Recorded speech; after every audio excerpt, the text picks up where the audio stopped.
Gubernur DKI Jakarta Anies Baswedan menepis kabar soal kapasitas TPU Pondok Rangun Jakarta Timur dan TPU Tegal Alur untuk pasien COVID-19 telah penuh. Mantan Menteri Pendidikan dan Kebudayaan RI itu meyakini lahan makam untuk pasien COVID-19 tetap disediakan pemerintah. Anies usai rapat paripurna Raperda P2 APBD di DPRD DKI Jakarta pada Senin 7 September 2020 mengatakan bahwa lahan makam tidak akan ada yang kekurangan. Anies meminta kepada warganya untuk tidak berspekulasi dengan kabar penuhnya lahan pemakaman di TPU Pondok Rangun dan Tegal Alur. Selama ini, kedua TPU itu dijadikan pemerintah untuk memakamkan warganya yang meninggal dunia akibat COVID-19. Menurutnya, pemerintah daerah telah menyediakan TPU Tegal Alur dan Pondok Rangun sebagai pemakaman COVID-19 sejak Maret 2020. Gubernur DKI Jakarta Anies Baswedan mengungkapkan 50% warga ibu kota yang terpapar COVID-19 tidak memiliki gejala klinis, seperti batuk, flu, dan demam.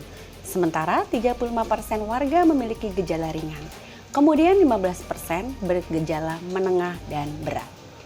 Berdasarkan data yang diterima dari Dinas Kesehatan DKI Jakarta, jumlah kasus aktif COVID-19 di Jakarta sampai dengan Senin 7 September 2020 mencapai 11.047 orang.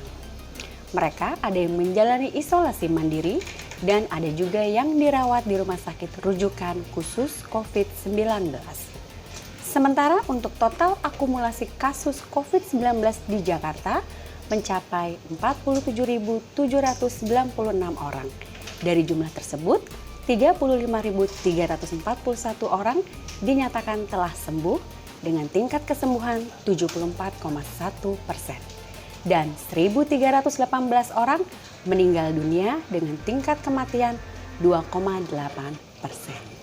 Menurut Anies, data-data itu terungkap setelah Pemprov DKI Jakarta meningkatkan pengetesan COVID-19 memakai alat PCR kepada masyarakat.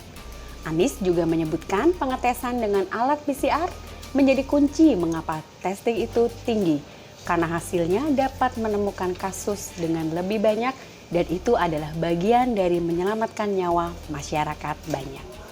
Anies mengatakan juga upaya lain untuk mengendalikan penularan COVID-19 adalah dengan pemberian sanksi bagi yang melanggar PSBB transisi. Misalnya sanksi kerja sosial, penutupan sementara hingga denda progresif. Hal ini tercantum dalam Peraturan Gubernur Nomor 79 Tahun 2020 tentang penerapan disiplin dan penegakan hukum protokol kesehatan sebagai upaya pencegahan dan pengendalian coronavirus disease 2019. Anies juga menghimbau kepada warganya bahwa ketertiban utama dalam menggunakan masker tetap harus dilakukan. Kedua, semua kegiatan yang memang sudah diizinkan beroperasi harus mentaati protokol dengan baik dan pengawasannya tentu dari pemerintah, tetapi juga mengharapkan seluruh masyarakat ikut mengawasi. Dalam kesempatan itu, Anies meminta kepada warganya untuk melapor bila melihat adanya pelanggaran pelaksanaan PSBB di tempat usaha atau di lingkungan perumahannya. Jangan lupa subscribe ya!